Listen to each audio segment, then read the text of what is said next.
नमस्कार, मैं गौरव तिवारी और आज मैं आपके साथ लेकर आया हूँ पुराने क्वेश्चन पेपर PYQ जो COT B.Ed में पिछले साल यानी 2023 को पूछे जा चुके हैं। और ये जो आपका पेपर है इसमें हम लोग बस संस्कृत के क्वेश्चन करेंगे।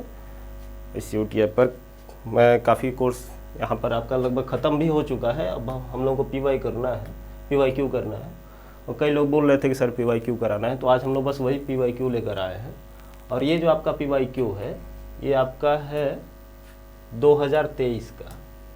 2023 का तो पता ही है भाई, पिछले साल का तो 2023 ही रहेगा पिछले साल में, लेकिन 2023 में भी 2 पेपर हुए थे।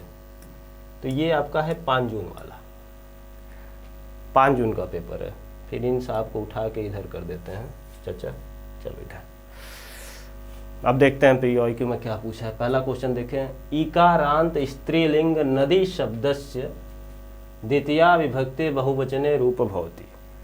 ईकारांत है, ईकारांत मतलब जिसके अंत में बड़ी ई हो, जैसे सबके अंत में नदी शब्द के अंत में बड़ी ई होती है ना, तो ईकारांत है जिसके अंत में बड़ी ई हो। जैसे आकारांत किसको बोलेंगे? राम आकारांत है, रमा आकारांत है, ठीक है।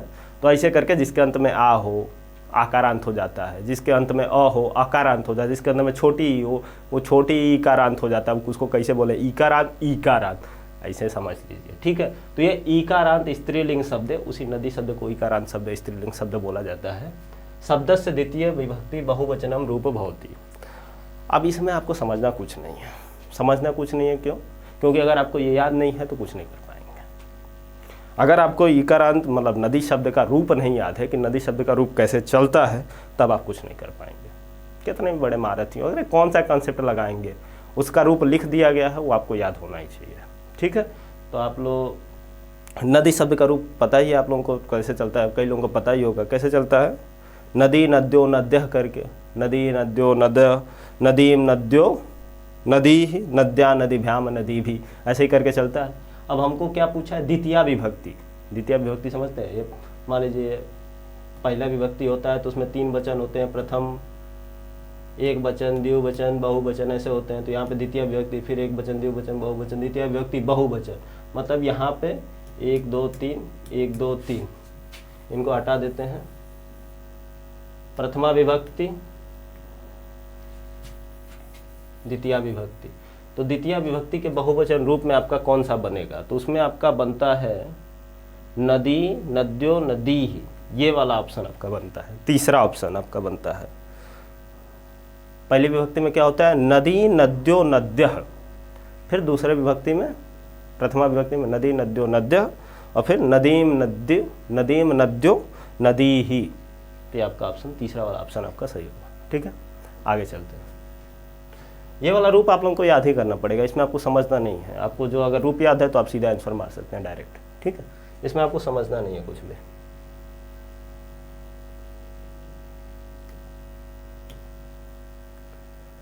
अब इसमें फिर से वही चीज़ है, व्याकरण के क्वेश्चन ज़्यादा हैं इसमें।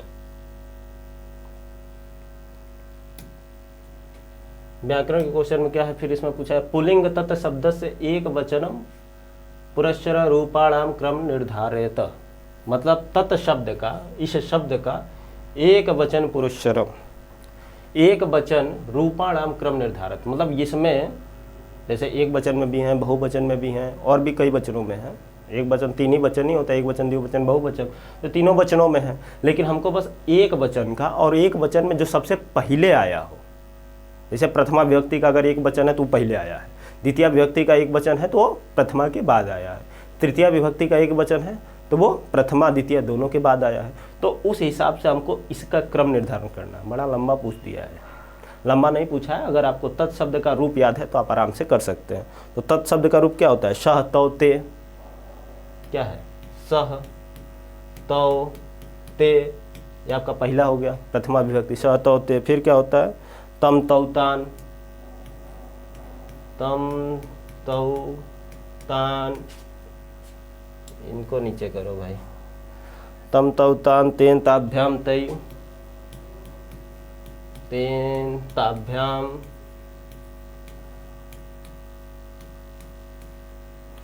तेन ताभ्याम तय, तस्मै ताभ्याम तेभ्य।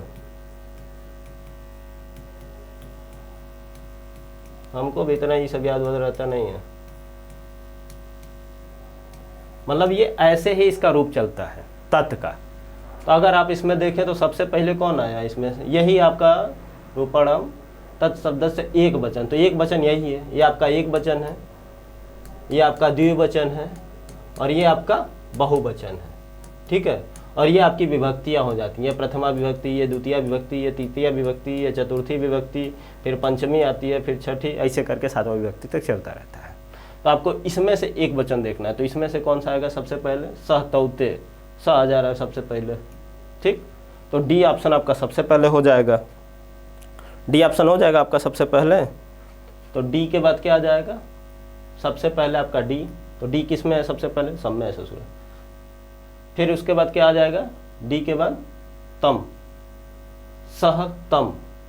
ये इसके बाद डी के बाद आता है सी आपका, सी के बाद आता है तेन, फिर तस्मय, फिर तस्मात, ये लास्ट में आता है। तो आपका ऑप्शन क्या हो जाएगा, इधर से चलेगा, ये पूरा ले लीजिए एक ही लाइन से और ये लास्ट में रहेगा। डी सी बी ए ई है कहीं, डी सी बी ए ई, ये वाला ऑप्शन आपका सही हो जाएगा। इसमें भी कुछ नहीं करना है, रूप याद होगा तभी हो पाएगा। ठीक है, तो रूप एकदम चाट जाइए रूप, अभी तक टाइम है आप लोगों के पास। जो भी पिछले साल के जो भी रूप पूछे गए, शब्द रूप या धातु रूप जो भी रूप पूछे गए, उन रूपों को आप लोग याद कर लीजिए, कम ही टाइम लगेगा, याद कर लीजिए, क्योंकि वहाँ से क्वेश्चन ज़्यादा है, उसमें कोई दिमाग भी नहीं लगाना पड़ता। अगर आपको याद है तो होगा, नहीं याद है तो नहीं होगा। ठीक, आगे चलते हैं। अस धातु विधिलिंग लकार मध्यम पुरुष त्रिषु वचनेषु रूपाणि सन्ति। इसमें भी वही चीज़ पूछा है, मतलब अगर आपको याद है तो होगा, नहीं याद है तो नहीं होगा। याद करना जरूरी है।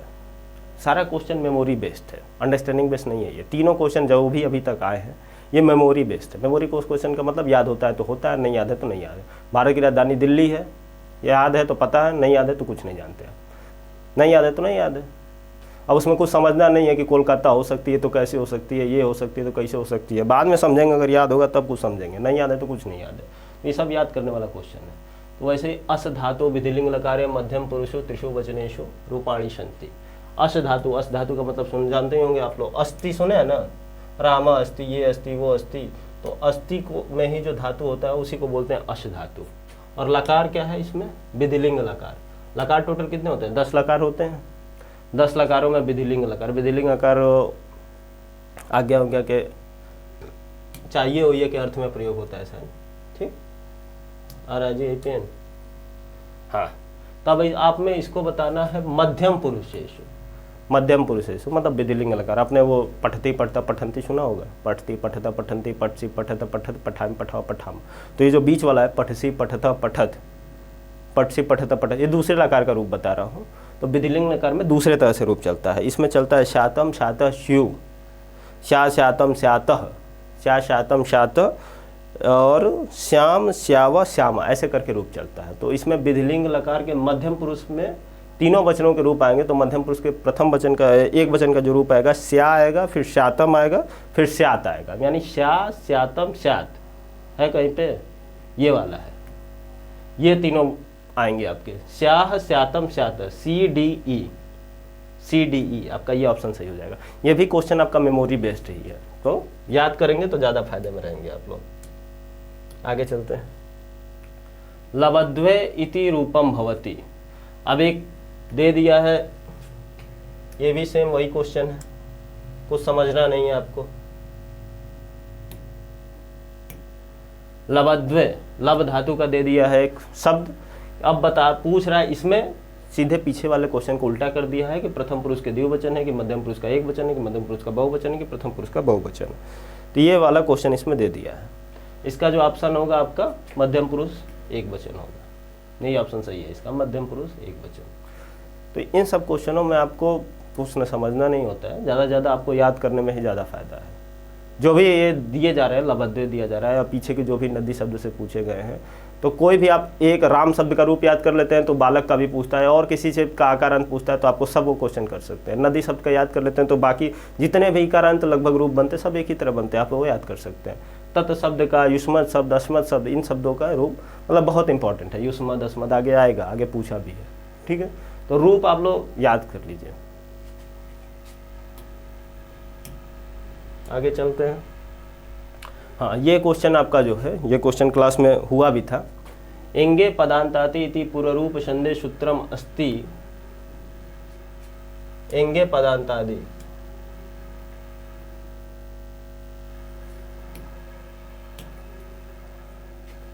एंग पदांतादि इति पूर्वरूपम सूत्रम हरवे लोकेवम देवमपि इत्यादि उदाहरण अपि। एंगे पदांतादि, एंगी पररूपम इति पूर्वरूप संधम सूत्रम अस्ति प्रेजति प्रोषति उपोषति उदाहरणम पूर्वरूप संधि। ये जो आपका ये अच संधि से क्वेश्चन आया है, अच संधि से क्वेश्चन है, स्वर संधि बोलते हैं जिसको, एंगे पदांतादि मतलब पद के अंत में आपका एंग हो तो ये हो जाता है, ये हो जाता है, लेकिन आपका जो ये वाला है ऑप्शन इसमें गलत दिया है, ये ना बनकर शायद ये बनता है प्रेजते उपोषति उपोषति, मतलब इसका इधर दे दिया है और इसका इधर दे दिया है। जो पर रूपम होता है वो इधर हो जाता है और एंगे पदांतति इधर हो जाता है। ये दोनों आपका गलत हो जाएगा। तो आपका क्या है, दोनों गलत कथन कौन सा है, मतलब दोनों उल्टा दे दिया है, ये बदल दिया है, ये इधर होना चाहिए, ये उधर होना चाहिए। पहला दूसरा उभयम कथम असत्यम अस्ति, ये दोनों कथन गलत है आपका। एंगे पदांतति जो पूर्व रूप संधि होती है उसके उदाहरण ये होते हैं शायद, और इसके उदाहरण आपके ये होते हैं पर रूपम के। ये दोनों इधर का उधर कर दिया है, तो उभय कथनम असत्यम अस्ति। आगे चलते हैं। नमः नमस्ते इत्यस्य संधि विच्छेदम भवति।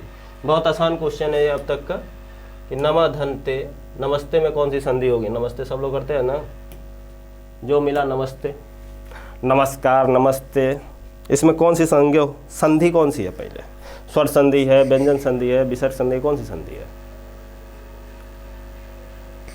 इसमें आपकी विसर्ग संधि है, और इसका जो सही संधि विच्छेद है नमः धनते है। नमः धनते, आपको मैं नमन करता हूँ। नमः का मतलब क्या होता है, न म न, नहीं मेरे मन का, मेरे मन का जहाँ पर न हो वहाँ मैं नमन करता हूँ। जब हम किसी के सामने सर झुकाते हैं तो हम उसकी आज्ञा का पालन करते हैं, उसकी आज्ञा का पालन करते हैं, तो ये एहसास होता है कि हाँ जो तुम कहोगे वही सत्य है, जो तुम बोलोगे वही ठीक है, इसीलिए हम तुमको नमस्कार करते हैं, इसीलिए हम तुमको प्रणाम करते हैं, इसीलिए हम बड़ों लोगों का प्रणाम करते हैं, छोटों लोगों का प्रणाम नहीं करते। क्योंकि वो बोलेगा वो आर्डर देगा हमको, बड़े लोग आर्डर दे सकते हैं, उनकी बुद्धि और उनकी जिज्ञासा हमसे, मतलब उनकी बुद्धि उद्धि थोड़ा ठीक है हमसे बोले, हालांकि वो भी लोग अगर कुछ ऐसा वैसा बोलते हैं तो नहीं करते हैं हम लोग। लेकिन इसका होगा नमः धनते, नमस्ते, वो सब छोड़िए का आर्डर देते हैं का नहीं देते हैं। आगे चले। पार्वती परमेश्वर पदे अस्मिन क समास विद्यते। पार्वती परमेश्वर, ये हम लोग क्लास में पढ़े भी थे, इसमें कौन सा समास है पार्वती परमेश्वर में। संस्कृत में आपके कितने समास होते हैं, संस्कृत में आपके लगभग 5 समास होते हैं, लगभग क्या 5 ही समास होते हैं, ठीक है, 5 समास होते हैं। केवल समास, फिर आपका आता है अव्ययी भाव समास, फिर आता है आपका तत्पुरुष समास, बहुब्रीहि समास, उसके बाद द्वंद्व समास। तत्पुरुष समास के ही 2 भाग होते हैं, तत्पुरुष के कर्मधारय और द्विगु होता है, लेकिन टोटल बस 5 ही समास होते हैं संस्कृत में। कितने होते हैं, 5 समास। 5 समास कौन कौन से, अरे ये वाला भुला जा रहे हैं,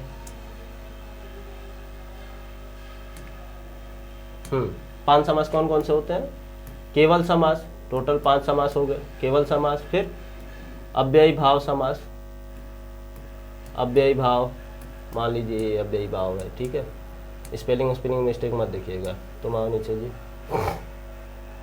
1 2 फिर 3 4 5, अव्ययी भाव के बाद तत्पुरुष, तत्पुरुष समास, फिर बहुब्रीहि, फिर द्वंद्व समास। ये टोटल 5 समास होते हैं संस्कृत में, हिंदी में थोड़ा ज़्यादा होते हैं। केवल समास का आप लोग उदाहरण डेफिनेशन पढ़े ही हैं, अव्ययभाव समास का जिसमें अव्ययभाव पीछे लगे होते हैं, उपकृष्णम हो गया, सहरी हो गया, प्रपन्नम हो गया, ठीक है, निर्मच्छिकम हो गया। तत्पुरुष समास क्या होता है, जिसका उत्तर पद प्रधान होता है, सुख प्राप्त हो गया, सुख को प्राप्त हुआ, ठीक। बहुब्रीहि समास जिसमें कोई अन्य पद प्रदात होता है, जैसे पीताम्बर हो गया, पीला वस्त्र है जिसका, कौन है, श्री कृष्ण विष्णु। द्वंद्व समास जिसमें दोनों पद प्रधान होता है, मतलब पहल का भी प्रधान रहेगा, दूसर का भी प्रधान रहेगा। प्रधान का मतलब जो बहुत ज़्यादा महत्वपूर्ण होता है, ठीक है। तो इसमें बताइए आपके 2 शब्द हैं, समास किसको कहते हैं, 2 शब्दों के मेल को। इसमें आपका 2 शब्द है, पार्वती और परमेश्वर, ठीक। दो शब्द है ना, तो इसमें आपका कौन सा समास है? क्या आपका पहला पद जो है बहुत ज़्यादा महत्वपूर्ण है, दूसरा पद नहीं महत्वपूर्ण है, या दूसरा पद इतना ज़्यादा महत्वपूर्ण है कि पहला पद उससे कम महत्वपूर्ण है? ऐसा बिल्कुल नहीं है। ये आपका एक लाइन आता है उसमें, जगत पितरो बंदो पार्वती परमेश्वर, शिव शक्ति का स्वरूप। जैसे शब्द और अर्थ मिलकर एक वाक्य का मतलब एक अच्छी चीज़ों का निर्माण करते, तो वैसे मतलब शिव शक्ति मिलकर पार्वती परमेश्वर, ये दोनों के दोनों शब्द बहुत महत्वपूर्ण है और दोनों में द्वंद्व समास है। दोनों में द्वंद्व समास नहीं है, इस शब्द में द्वंद्व समास है, पार्वती और परमेश्वर। इसमें क्या है समास आपका? द्वंद्व समास है। ठीक है, द्विगु समास होगा नहीं, अगर संख्यावाची शब्द होता है तो द्विगु समास होता है, तत्पुरुष समास होगा नहीं, बहुब्रीहि समास होगा नहीं, क्योंकि अन्य अर्थ कोई दे नहीं रहा। तो आपका उत्तर क्या होगा? द्वंद्व समास। ठीक है, ज़्यादा लंबा आप समझाएंगे नहीं, जल्दी जल्दी क्वेश्चन किया जाएगा। फिर से वही समास पे क्वेश्चन है, अव्ययी भाव समास। अव्ययी भाव समास कौन सा होता है? अव्ययी भाव समास जिसमें क्या हो, आपका दिया हो यथाशक्ति, कौन सा हो गया? अव्ययी भाव समास हो गया। तत्पुरुष समास कौन सा हो जाएगा? ये हो जाएगा द्विगु समास, आपका क्या हो जाएगा? द्विरात्र हो जाएगा। तत्पुरुष समास कौन सा हो जाएगा? नरोत्तम हो जाएगा, नरों में उत्तम। कर्मधारय कौन सा हो जाएगा? महाराज हो जाएगा। तो ए का तीसरा किसमें है? इसमें बी का पहला किसमें है? इसमें है। सी का चौथा किसमें? इसमें। द्विगु का द्विरात्र। ये वाला ऑप्शन आपका सही हो जाएगा। जो संख्यावाची शब्द है, इसमें द्विशब्द आया है ना, तो द्विशब्द संख्यावाची है। तो संख्यावाची जो भी शब्द होते हैं, संख्यावाची शब्द जो भी शुरू होते हैं वो द्विगु समास होते हैं। अव्ययी भाव समास जिसमें अव्यय ऐसे शब्द हों, जैसे यथा हो गया, उप हो गया, ऐसे जो शब्द जिनसे शुरू होते हैं, जिसमें अव्यय होते हैं समासों में, वो अव्ययी भाव समास होता है। और नरोत्तम आपका हो जाएगा तत्पुरुष समास, नरों में जो है उत्तम, पुरुषोत्तम, पुरुषों में जो है सबसे उत्तम पुरुषोत्तम, तो आपका कौन सा हो जाएगा? तत्पुरुष समास। ठीक है, तो आपका आंसर क्या हो जाएगा? पहला आंसर आपका ये वाला हो जाएगा। समास से भी आपके 2 क्वेश्चन दे दिए हैं अभी तक। आगे देखते हैं समास से क्वेश्चन है कि नहीं।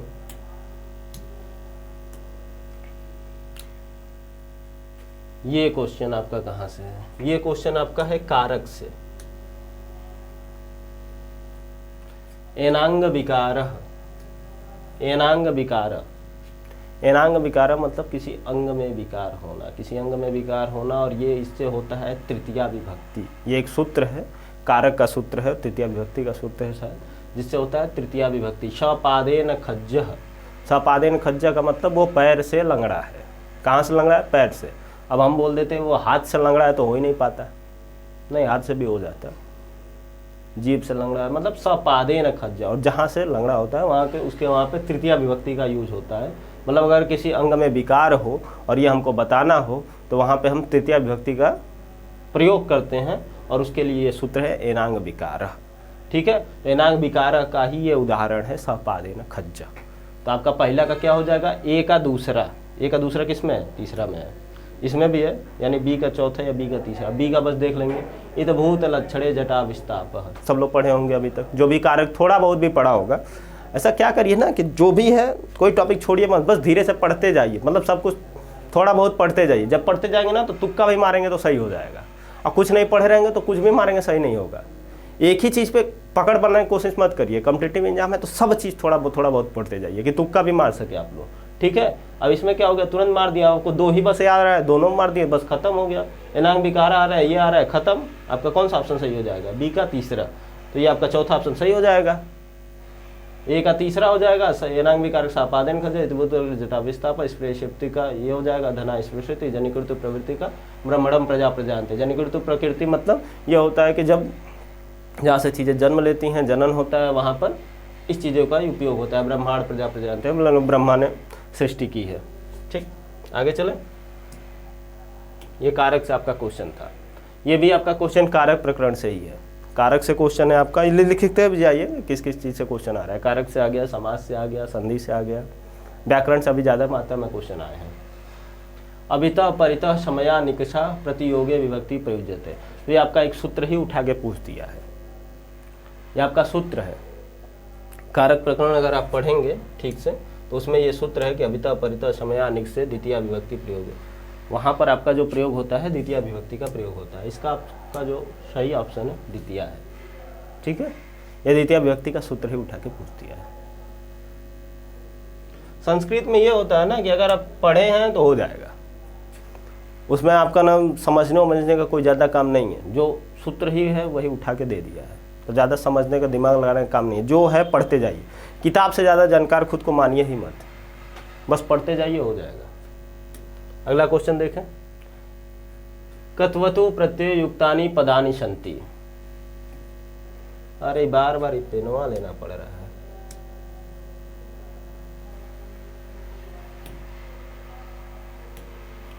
कत्वतु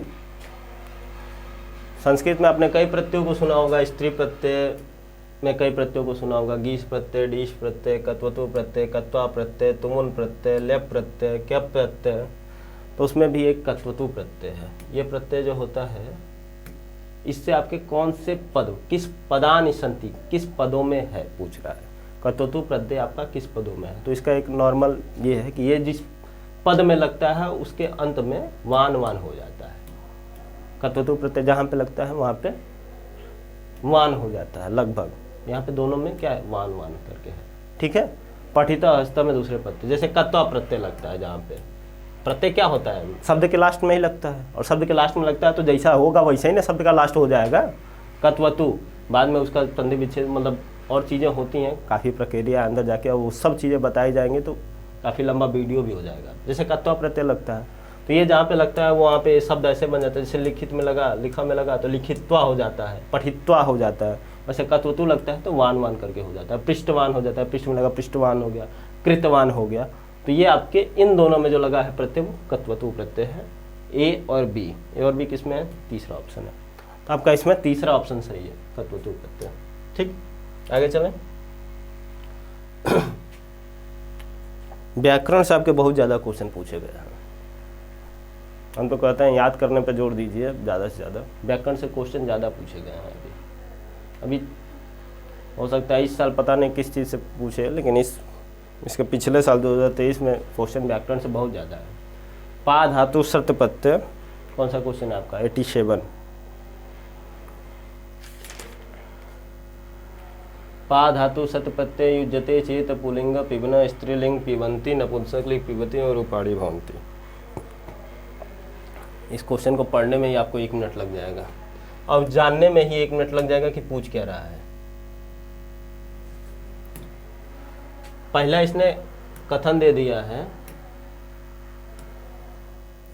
पा धातु श्रित प्रत्यय युज्यते, मतलब पा धातु में श्रत प्रत्यय को जोड़कर चेत पुलिंग पीवन, पुलिंग शब्द में क्या बनता है, पीवन बनता है, स्त्रीलिंग में क्या बनता है, पीबंती बनता है, नपुंसक लिंग में पीवत बनता है, एव रूपाणी भवंती।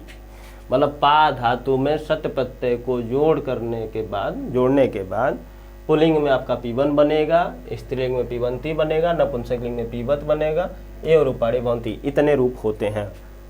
कथन आपका पहला है, अब आपको बताना सही है गलत है। फिर क्या है, पठित्वा लिखित्वा स्थित्वा खादित्वा इति पदेषु तुमन प्रत्यय विद्यते,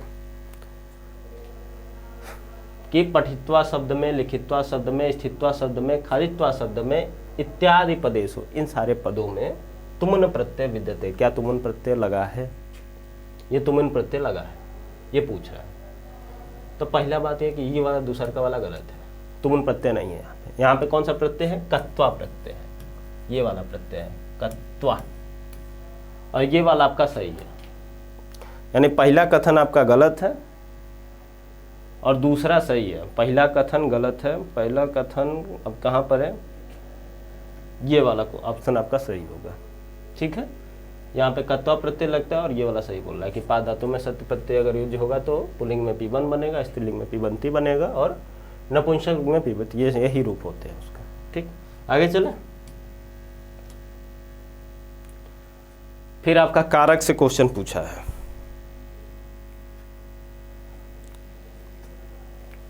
कारक से क्वेश्चन ये पूछा है कि बालकम क्षीर रोचते,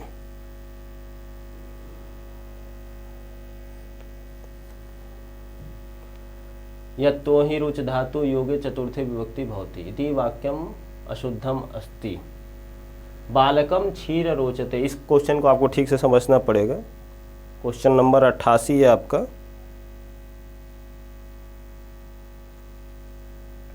बालकम क्षीर रोचते, माने बालक को क्या पसंद है। क्षीर का मतलब क्या होता है, दही दूध जो भी हो, दही दूध क्षीर बोलते हैं उसी को। क्षीर रोचते, रोचते का मतलब पसंद है। इति वाक्यम शुद्धम अस्ति, ये शुद्धम नहीं लिखा है, ये लिखा है अशुद्धम अस्ति, ठीक है। इति वाक्यम अशुद्धम अस्ति, अगर शुद्धम लिखा होता ना तो ये अलग अलग लिखा होता, शुद्धम इधर होता वाक्यम इधर होता।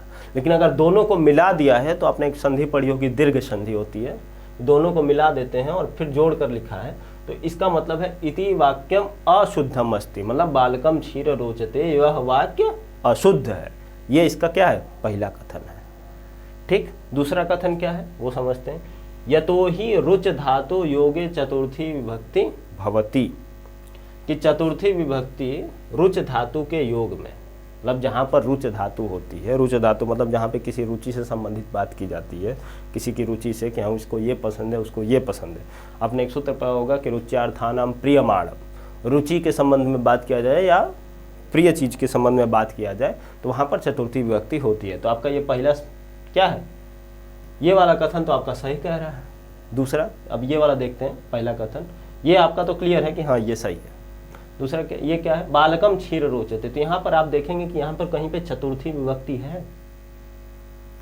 चतुर्थी विभक्ति, चतुर्थी विभक्ति क्या होती है, जैसे रामा रामो रामा, रामम रामो रामा, ऐसे करके जब नीचे तक जाएंगे, नीचे तक जाएंगे तो वहाँ पर बालक का रूप बदलेगा, ठीक है। तो यहाँ पर तो आपका ये प्रथमा विभक्ति का ही रूप है ना, बालक का या क्षीर का, या किसी में चतुर्थी विभक्ति है नहीं है, तो ये वाक्य अशुद्ध है। तो ये बोल भी दिया कि ये वाक्य अशुद्ध है, तो ये पूरा कथन को हम लेंगे ना, तो इसका मतलब ये वाला जो कह रहा है सही कह रहा है, तो ये भी सही है, ये भी सही है, मतलब ये वाक्य अशुद्ध है। अब ये वाक्य अशुद्ध लिखा और फिर बता भी दिया कि ये वाक्य अशुद्ध है, तो यानी ये कथनवा तो सही हो गया ना। और फिर ये क्या कह रहा है, यतो रुच धातु योगे चतुर्थी विभक्ति भवति, कि रुच धातु के योग में चतुर्थी विभक्ति होती है, मतलब यहाँ पर रोचते जहाँ पे लिखा है तो यहाँ पर चतुर्थी विभक्ति होनी चाहिए, बालक के अर्थ में या क्षीर के अर्थ में, ठीक है, होनी चाहिए।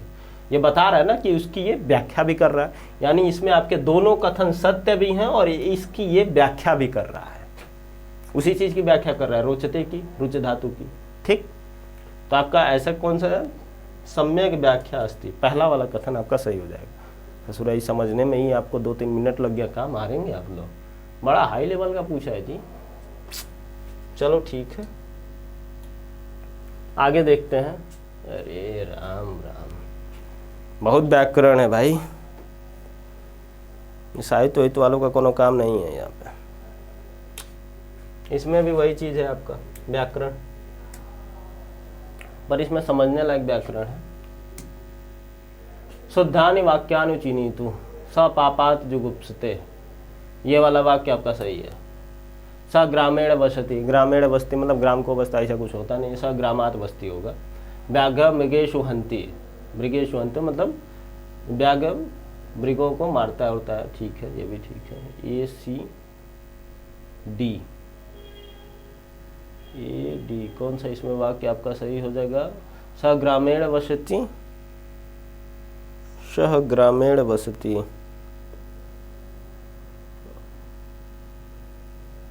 व्याघ्र मृगेषु हंति, ये दोनों आपका गलत हो जाएगा। मृगेषु हंति नहीं होगा, मयूरे वने नृत्यति, वन में नृत्य करता है, ये ठीक है। शापापात जुगुप्सते, ये भी ठीक है, लेकिन ग्रामीण और मृगेषु नहीं होगा, ठीक है। तो आपका ए और डी सही हो जाएगा, चौथा ऑप्शन आपका सही होगा इसमें व्याकरण की दृष्टि से। आगे चलें, ये आपका क्वेश्चन है, छंद से पूछा गया है और इसमें आपको करना है वर्णा नाम संख्या अनुसार छंदसा क्रम निर्धारित है, मतलब सांदुल्य विकृत में कितना होता है, वंशस्थ में कितना होता है, शक्धरा में कितना, बसंतिलिका में, वंशस्थ में कितना होता है आपका 12 वर्ण होते हैं, शक्धरा में कितना होता है 21 वर्ण होते हैं, बसंतिलिका में कितना होता है, मंदगंता में 17 होते हैं, बसंतिलिका में कितना होता है 16 के आसपास होता है सर, सांदुल्य विकृत में कितना होता है,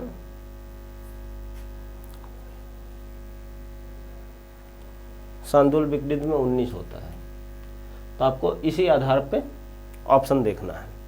तो सबसे पहले आपका क्या हो जाएगा, वंशस्थ। बी कहाँ पर है, बी। फिर क्या हो जाएगा, वंशस्थ के बाद कौन सा वर्ण है, वसंतिलिका। बी के बाद क्या होगा, डी। बी के बाद डी, यही ऑप्शन आपका सही है, बी डी ई ए सी। बी डी ई ए सी सबसे पहले आपका वंशस्थ होगा जिसमें बस 12 वर्ण होते हैं। वंशस्थ के बाद कौन सा होगा, डी। वसंतिलिका जिसमें कितने वर्ण होते हैं, 16 वर्ण होते हैं। मंदाक्रांता ई, इसमें 17 वर्ण होते हैं। फिर आपका आता है ए शार्दूल विकृत जिसमें 19 वर्ण होते हैं। और फिर आपका आता है सबसे लास्ट में श्रद्धरा जिसमें 21 वर्ण होते हैं। ये वर्णों के आधार पर छंद बने हैं। छंदों के 2 प्रकार होते हैं, 2 प्रकार के छंद होते हैं, एक वार्णिक छंद होते हैं, एक मात्रिक छंद होते हैं।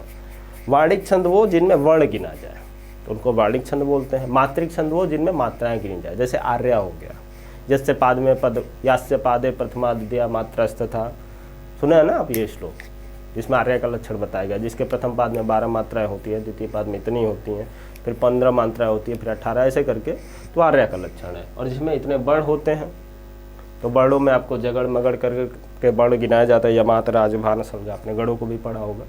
तो इसमें वार्णिक छंद है जिसमें बस वर्ण गिने जाते हैं। तो वंशस्थ में आपके 12 वर्ण हैं, श्रद्धरा में आपके 21 वर्ण हैं, वसंतिलिका में 16 है, मंदक्रांता में 17 है, शार्दूल विकृत में 19 है।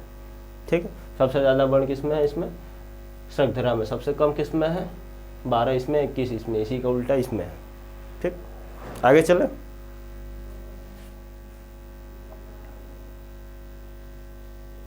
इसमें आपका कौन सा ऑप्शन सही हो जाएगा, तीसरा।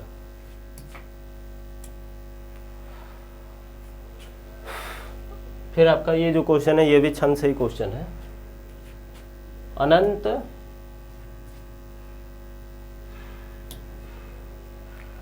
अनंत दोरित लक्ष्म भाजो पादो यदि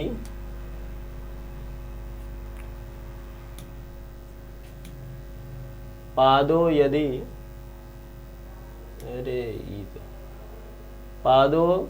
यदि यायुपजायत्सता इति उपेंद्र वज्र छंदस्य लक्षणम अस्ति। मतलब ये जो आपका लक्षण दिया है, पहला कथन ये कह रहा है कि ये आपका लक्षण दिया है वो उपेंद्र वज्र छंद का लक्षण है। दूसरा कथन क्या है, त्वमेव माता च पिता त्वमेव बंधु च सखा त्वमेव, ये उपेंद्र वज्र का उदाहरण है। आपके दोनों कथन अब सही हैं कि गलत हैं ये आपको बताना है। तो पहला जो आपका ये कथन दिया है कि अनंतरो धृत लक्ष्म भाजो पादो यदि यायुपजात यत्सता इति उपेंद्र वज्रा छंदम लक्षणम अस्ति, ये आपका कथन गलत है। ये आपका जो लक्षण है ये आपका लक्षण है उपजाति छंद का। किसका लक्षण है, उपजाति छंद का। यानी आपका पहला कथन क्या हो गया, गलत हो गया। दूसरा कथन क्या है, त्वमेव माता च पिता त्वमेव इति उपेंद्र वज्रा छंदस्य उदाहरणम अस्ति। ये आपका दूसरा कथन सही है क्योंकि उदाहरण इन्होंने सही दिया है। ये उपेंद्र वज्र छंद का ही उदाहरण है। त्वमेव माता च पिता त्वमेव, तुम ही हो माता, पिता तुम ही हो बंधु, सखा तुम ही हो। तो आपका पहला कथन गलत हो जाएगा, दूसरा सही हो जाएगा। तो पहला कथन असत्यम अस्ति किंतु कथम दुम सत्यम अस्ति, ये वाला आपका क्वेश्चन, ये आपका ऑप्शन नंबर 4 इसमें आपका सही हो जाएगा। ठीक, आगे चलें। प्रस्फुट, ये आपका क्वेश्चन है अलंकार से। किससे क्वेश्चन है, अलंकार से क्वेश्चन है। प्रस्फुटम सुंदरम साम्य मत्य विधेयति इति कश्चन अलंकारस्य लक्षणम अस्ति। प्रस्फुटम सूत्रम साम्योपदेयति, तो ये आपका लक्षण है उपमा अलंकार का। उत्प्रेक्षा का है नहीं, रूपक का है नहीं, यमक का है नहीं। यमक का क्या होता है, सत्यार्थ है तो भिन्ना। रूपक क्या होता है, तद्रूपको भेदो अभेदो करता है। उत्प्रेक्षा का होता ही नहीं है ये। ठीक, ये आपका लक्षण है उपमा अलंकार का। ठीक, आगे चलें। अनुप्रास शब्द साम्य स्वरस्य यत इत्यर्थ रिक्त स्थाने पूर्यत। अनुप्रास शब्द साम्य, अनुप्रास का लक्षण दिया है, बीच में बस यहाँ पे खाली स्थान छोड़ दिया है कि इसमें से कौन सा आप भरेंगे तो ठीक ठाक ये अनुप्रास का लक्षण हो जाएगा। अनुप्रास का अगर आपको अलंकार का लक्षण मालूम हो तो ये आप आसानी से क्वेश्चन कर सकते हैं, ना भी मालूम हो तो भी आसानी से कर लेंगे क्योंकि अभी तो कर ही रहे हैं आराम से, कोई दिक्कत है नहीं। यहाँ पर आपको वैषम्यपी अनुप्रास शब्द साम्य, मतलब अनुप्रास अलंकार में शब्दों की साम्यता होती है, वैषम्यपि स्वरस्य, स्वरों के वैषम्य होने पर भी। स्वर में क्या होता है, स्वर में मात्राएं होती हैं। और शब्द साम्यता मतलब आपकी वर्तनी मतलब वर्णों की साम्यता जरूर हो जाएगी, लेकिन स्वरों की क्षमता नहीं होगी। स्वर इधर उधर भी हो सकते हैं और की मात्राएं उधर उधर बदल सकती हैं, लेकिन उसके जो व्यंजन होते हैं वो लगभग ठीक ठाक होते हैं। जैसे आप अनुप्रास अलंकार आपने पढ़ा होगा, तटतमाल तरुवर फल चाहे, चारु चंद्र की चंचल किरणें खेल रही हैं जल थल में। अब चारु चंद्र कहाँ पे चा लगाए, कहाँ पे चू लगाए, ये सब तो अलग अलग चीज़ें हैं, लेकिन हर जगह च है, यानी शब्दों की साम्यता है पर स्वरों की साम्यता नहीं है। तो ये आपका क्या हो जाएगा, ये आपका लक्षण होता है अनुप्रास का। अनुप्रास शब्द साम्यपि वैषम्यपि स्वरस्य। ठीक, आगे चल। अगला आपका है 94 नंबर क्वेश्चन, पुराणानाम संख्या कति। ये थोड़ा सा आसान क्वेश्चन है आप लोगों के लिए। पुराणों की संख्या कितनी होती है, पुराणों की संख्या कितनी होती है? 12, 13, 17, 18। मतलब 12 होती है कि 13 होती है कि 17 होती है कि 18 होती है? कितनी संख्या होती है पुराणों की? पुराणों की संख्या आपकी होती है 18। ठीक, उपनिषद मुख्य रूप से कितने होते हैं? 10 मुख्य उपनिषद होते हैं। महाभारत में कांडों की संख्या कितनी है, पर्वों की संख्या कितनी है? 18 पर्वों की संख्या है। 18 पुराण भी होते हैं और 18 उप पुराण भी होते हैं। और 18 कौन से हैं? महाभारत के पर्व भी हैं और 18 गीता के अध्याय भी हैं। ये चारों चीज़ें 18 ही हैं। और 18 छौड़ी सेना जो है वो महाभारत में थी। लगभग 18 का सम्मेलन बहुत ज़्यादा है। ठीक है, तो पुराणों की संख्या कितनी है? 18 है। मद्वयम भद्वयम चैव वत्रयम, मतलब म से 2 पुराण, भ से 2 पुराण, व से व चतुष्टयानि आप लिंग कुशकानि पुराणानि पृथक पृथक। ठीक है, आगे चलें।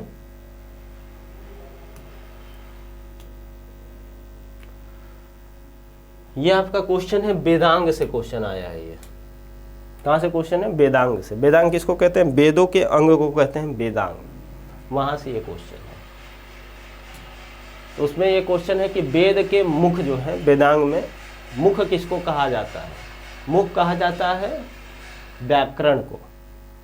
ठीक, वेदांग से क्वेश्चन है। पाद किसके कहे जाते हैं? मतलब वेदों को, वेद का पैर किसको कहा जाता है? तो उसको कहा जाता है छंद को। घ्राण, घ्राण किसको कहा जाता है? तो ये कहा जाता है शिक्षा को। चक्षु किसको कहा जाता है? तो ये कहा जाता है ज्योतिष को। ये आपका क्वेश्चन है वेदांग से। किससे है? वेदांग से। टोटल 6 वेदांग माने जाते हैं। यहाँ पे कितने वेदांग दिए गए हैं? 4 वेदांग दिए गए हैं। 2 वेदांग और बचे हैं। 2 वेदांग कौन कौन से बचे हैं? एक बचा है आपका निरुक्त, और एक कौन सा वेदांग बचा है? निरुक्त बचा है। छंद, ज्योतिष, व्याकरण, शिक्षा, निरुक्त, और एक बचा है आपका कल्प। निरुक्त को आपको कान बोलते हैं, कल्प को हाथ बोलते हैं। ये आपके टोटल 6 वेदांग हैं। ये आपका क्वेश्चन है वेदांग से। तो इसमें आपका कौन सा ऑप्शन सही हो जाएगा? ए का तीसरा। ए का तीसरा किसमें? इसमें भी है, इसमें भी है। बी का पहला, बी का पहला इसमें है। आपका दूसरा ऑप्शन सही हो जाएगा। ये क्वेश्चन आपका है वेदांग से।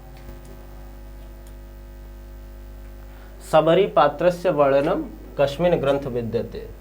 14 वर्षवा के दिन कब हो रही हैं बताव, राम कहिया ले आई हैं। तो राम तो आ गए, मंदिर भी बन गया, अब बस पेपर निकलल बाकी है। तो सबरी पात्र का वर्णन किस ग्रंथ में है? सबरी का वर्णन कहाँ पर है? गीता में है, रामायण में है, महाभारत में है, विष्णु पुराण में है। तो सबरी का वर्णन सब लोग जानते हैं कहाँ पर है? रामायण में है। ठीक, सबरी मतलब क्या भक्ति थी सबरी जी की। पूरा इंतजार करे, बुढ़ापा बिता दी। यहाँ पे तो लोग बूढ़े होते हैं, अरे हमारा लोहिया का खेतवा ना उजर जाओ, है ना उजर जाओ। उनसे कहा जाता है राम का नाम लीजिए, लेकिन वो लोग राम का नाम नहीं लेते हैं। लोग जमीनिया बाबू देख लिया, है देख लिया, वो देख लिया, कोनो पटीदार ले ना जाओ। लेकिन सबरी एकदम लास्ट टाइम तक राम आएंगे, राम आएंगे। सबरी की अलग भक्ति है। भक्ति ऐसी ही होनी चाहिए। भक्ति मतलब उम्मीद, जगी रहे हमेशा, बूढ़े रहें या जवान। आगे, एतेषु खंड काव्यम चिन्युतम। इसमें से आपको चारों ऑप्शन में से बताना है कि खंड काव्य कौन सा है। रघुवंशम, रघुवंशम क्या है आपका, यह है आपका महाकाव्य। इसमें कितने सर्ग हैं, इसमें है आपके 19 सर्ग। कौन लिखा है इसको, कालिदास लिखा है। फिर आपका दूसरा आता है किरातार्जुनीयम, ये क्या है, ये भी आपका महाकाव्य है। इसमें कितने सर्ग हैं, इसमें 18 सर्ग हैं। मेघदूतम, यही है आपका खंड काव्य, इसी को बोलते हैं खंड काव्य। ये है आपका खंड काव्य, ये 2 भागों में विभक्त है, एक उत्तर मेघ एक पूर्व मेघ। इसके भी लेखक आपके कौन है, कालिदास। मालविकाग्निमित्रम, इसके भी लेखक कौन है, कालिदास। इसको बोलते हैं त्रोटक, क्या बोलेंगे, त्रोटक। इसमें कितने हैं, 4 हैं, 4 अंक है। इसमें 4 हैं, इसमें 18 है, इसमें 19 है। ये आपका आता है बृहत्त्रयी में, ये आपका आता है लघुत्रयी में। ठीक है, हो गया, आगे चले। महाभारतम श्लोका नाम संख्या अस्ति, महाभारत में श्लोकों की संख्या कितनी है, महाभारत में श्लोकों की संख्या कितनी है। 1 अर्बुदम 1 लक्षम 1 सहस्त्रम 1 शतम। 1 शतम मतलब 100, 1 सहस्त्रम मतलब 1000, 1 लक्षम मतलब 1 लाख, काई दाई सैकड़ा हजार, 10,000, तो नीचे आओ जी, लाख हो जाए, दाई सैकड़ा हजार, 10,000 लाख। 1 अर्बुदम, 1 अर्बुदम का मतलब हमको भी नहीं पता क्या होता है, बस इन्हीं 3 ऑप्शनों में से बता दीजिए। तो आपके महाभारत में जो श्लोकी की संख्या है वो है 1 लाख। रामायण में कांड कितने हैं, 7 कांड है। महाभारत में पर्व कितने हैं, 18 पर्व हैं। ठीक, श्लोक कितने हैं, 1 लाख। और ये 3 बार, जैसे जय भारत महाभारत, ऐसे करके ये 3 बार में आया। ठीक, आगे चले। अब हम लोग बस 2 क्वेश्चन बचा है, 2 क्वेश्चन के बाद खत्म। यावत् जुएतम सुखम जीवेतम ऋणम कृत्वा घृतम पिबेतम भस्मीभूतस्य देहस्य पुनरागमनम कुतम। यावत् जीवेतम सुखम जीवेतम, जब तक जियो सुखी से जियो। ठीक, ऋणम कृत्वा घृतम पिबेतम, ऋण लो घी खाओ, ऋण लो मतलब उधार लो, घी खाओ, दबा के उधार लो, जिससे लेना उससे लो, कोनो टोका टोकी नहीं। भस्मीभूतस्य देहस्य मतलब एक बार देह जल गया, भस्मीभूतस्य भस्म हो गया, भूतस्य पंचमहाभूत, देहस्य भूतस्य देहस्य 5 महाभूत देह के अगर एक बार भस्म हो गए, पुनरागमन कुतः, पुनः आगमन कुतः मतलब क्या पता आएंगे कि नहीं आएंगे। यानी यावत् जीवेतम सुखम जीवेतम, जब तक जियो दबा के एकदम खुशी खुशी जियो। ऋणम कृत्वा घृतम पिबेतम, दबा के उधार लो के खाओ, कोनो का उधार चुकाने की जरूरत नहीं है, सबको बर्बाद कर दो जब तक जियो। भस्मीभूतस्य देह से, मर जाओगे तो क्या पता आओगे कि नहीं आओगे। जब तक जियो शान से जियो, भीख मांग के खाओ लेकिन मजे से खाओ। ठीक है, चोरी डकैती जो करना है वो करो। ये दर्शन, ये जो आपका कथन है, कस्मिन दर्शने उल्लिखितो अयम श्लोकम, ये वाला कथन कौन बोला था। जैन दर्शन बोला था कि बौद्ध दर्शन बोला था कि चारवाक बोले थे कि न्याय दर्शन बोला था। दर्शन आपके कितने होते हैं टोटल आपके 9 दर्शन होते हैं। 9 दर्शनों में 6 दर्शन आस्तिक होते हैं और 3 दर्शन क्या होते हैं, नास्तिक होते हैं। 6 दर्शनों में कौन कौन आते हैं, सांख्य योग न्याय वैशेषिक मीमांसा, सांख्य योग न्याय वैशेषिक मीमांसा उत्तर मीमांसा। ठीक है, और 3 नास्तिक दर्शन में जैन बौद्ध चारवाक। नास्तिक किसको बोलते हैं, जो वेदों को नहीं मानता है। आस्तिक किसको बोलते हैं, जो वेदों को मानता है। ठीक, तो ये कौन बोला था। अब ये आस्तिक बोलेगा कि नास्तिक बोलेगा, मतलब ये बोल रहा है कि जब तक आओ दबा के जियो भाई, कोई टेंशन वेंशन मत लोगे, यही पढ़ोगे नौकरी लगेगा, इंटरेस्ट निकलेगा, यही है, कुछ नहीं। खाने पीने पर ध्यान दो, जो करना है वो करो। जीवन तुमको 100 साल मिला है, एकदम दबा के जियो। ठीक है, तो इसमें आपका है, ये जो बोले थे चारवाक बोले थे। कौन बोले थे, चारवाक। यही मानते थे कि जब तक जीवन है तब तक एकदम जो अपना मर्जी अपने मर्जी से करेंगे, दूसरे का सुनेंगे भी नहीं। आगे चलें। अहिंसा सत्यस्तेय ब्रह्मचर्य परिग्रह एते कस्य योगांगस्य भेदा सन्ति। योगांग ये कौन दर्शन में है? ये है आपका जैन दर्शन में योगांग। और योगांग कितने होते हैं? 8 होते हैं। यम, नियम, प्राणायाम, प्रत्याहार, धारणा, ध्यान, समाधि, ये सब आपके क्या कहे जाते हैं? योगांग। ठीक, योग के अंग। तो उसमें आता है यम, एक आता है। इसके अंदर आते हैं आपके 5: अहिंसा, सत्य, अस्तेय, ब्रह्मचर्य, अपरिग्रह। अहिंसा मतलब करो को मारो पीटो मत। सत्य मतलब हमेशा सत्य बोलो। अस्तेय का मतलब चोरी मत करो। ब्रह्मचर्य का मतलब शादी विवाह मत करो। ठीक। अपरिग्रह का मतलब, अपरिग्रह का मतलब क्या होता है जी? जितना यूज का सामान है उतना ही लो, शायद यही होता है। ठीक है, जितना तुम्हारे काम का है उतना ही करो। 2 रोटी खा सकते हो, उतना पेट भर रहा है तो उतना ही खाओ। अपरिग्रह मतलब बाकी अन्य चीजों का त्याग। ठीक। और ये जो 5 चीज बताए गए थे वो आपके यम में बताए गए थे। प्राणायाम क्या होता है? प्राणायाम का मतलब वही नाक वाला, उठा के इधर लो। प्राणायाम भी आपका 3 प्रकार का होता है, रेचक, कुंभक। ठीक। नियम, प्रत्याहार, धारणा, ध्यान, समाधि, ये सब आपके आते हैं, योगांग के भेद आते हैं। ठीक। तो आपका ये 25 क्वेश्चन हो गया है, जो 5 जून 2023 का क्वेश्चन था, पिछले ईयर का। और 7 जून 2023 के क्वेश्चन जो भी हैं, आशा करता हूं कि आपको लाभ मिला होगा इन 25 क्वेश्चनों से, कि हाँ कहाँ से क्वेश्चन आ रहे हैं, कैसे बन रहे हैं, क्या पढ़ना है। एग्जाम का लास्ट टाइम चल रहा है आप लोगों के लिए, तो सबसे ज़रूरी जो है वही पढ़िए, और जो सबसे उपयोगी है वही पढ़िए। बाकी पढ़ने में फालतू समय बर्बाद मत करिए। ठीक है, बहुत बहुत धन्यवाद आप लोगों का।